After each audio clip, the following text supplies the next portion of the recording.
ఇప్పుడు భోగాపురం ఎయిర్పోర్ట్ అనేటటువంటిది ఇందాక నేను చెప్పానండి, విమాన రాకపోకలు కాదు, ఈ ప్రాంత అభివృద్ధికి అది ఒక చోదక శక్తిలాగా నిలబడుతుందండి భోగాపురం ఎయిర్పోర్ట్ అనేటటువంటిది. ఈరోజు శంషాబాద్ ఎయిర్పోర్ట్ వచ్చిన తర్వాత హైదరాబాదు గ్రేటర్ హైదరాబాద్గా ఎలా అవతరించింది, ఈవెన్ అప్ టు అక్కడ ఉన్న షాద్ నగర్ జడ్చల్ వరకు వెళ్ళింది. నిన్ననే హైదరాబాద్ ప్రోగ్రామ్కి వెళ్ళేటప్పుడు అక్కడ ఒక ఎమ్మెల్యే గారు కలిసి ఇటు చేవేళ్ళ వరకు వెళ్ళింది, అటు షాద్ నగర్ వరకు వెళ్ళిపోయింది.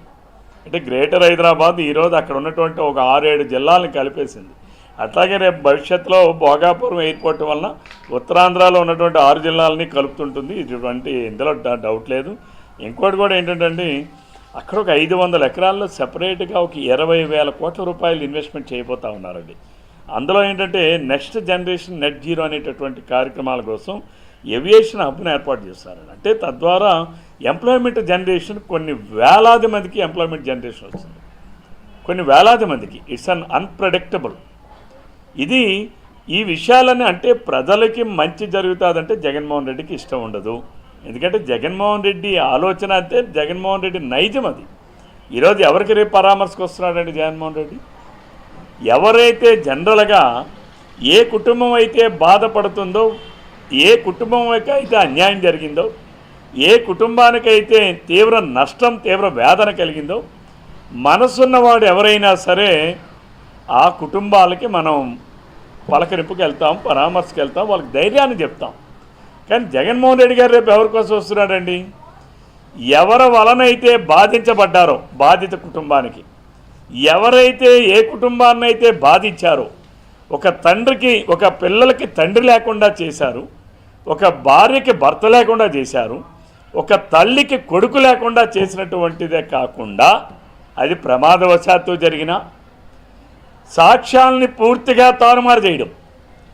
మన శిక్షాస్మృతిలో మనకున్నటువంటి ఏకైక సూత్రం 100 మంది అపరాధులు తప్పించుకున్నా పర్వాలేదు, కానీ ఒక్క నిరపరాధికి కూడా మనం శిక్షించబడకూడదు. ఇది మన మనం బేసిక్ ప్రిన్సిపల్.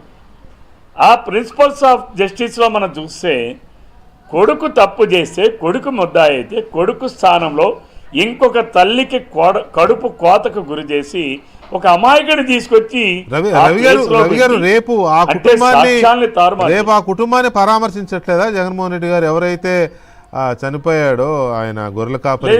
లేదండి, ఈరోజు ఇప్పటికున్న సమాచారం జైల్లో ఉన్నటువంటి మాజీ మంత్రి సీదిర అప్పలరాజు గారిని పరామర్శిస్తారు. ఏమో ఇప్పుడు ఆ కుటుంబానికి ఏమైనా 1 కోటి రూపాయలు అన్యాయం జరిగింది ఇవ్వకూడదని ఏముంది?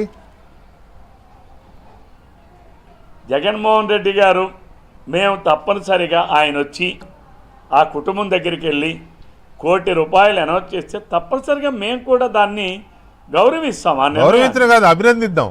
అభినందించాలి అందరూ, బాధ్యత చిన్న విషయం కాదు. అభినందిద్దాం.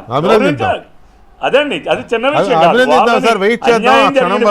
అన్యాయం అయిపోయిన కుటుంబానికి ఆ క్షణం వరకు న్యాయం జరుగుతుందని చూస్తున్నాం.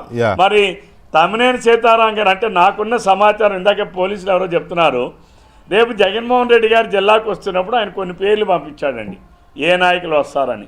ఆ నాయకుల లిస్టులో కూడా తమ్మినేని సీతారాం పేరు లేదు అని చెప్పి నాకెవరో మీడియా సోదరులు అలాగే పోలీస్ సిబ్బంది చెప్తా ఉన్నారు. అంటే మరి జగన్మోహన్ రెడ్డి గారు తమ్మినేని సీతారాం కూడా పలకరించడానికి వెళ్తారా లేదా, ఇవన్నీ కూడా రేపు ఆయన వచ్చే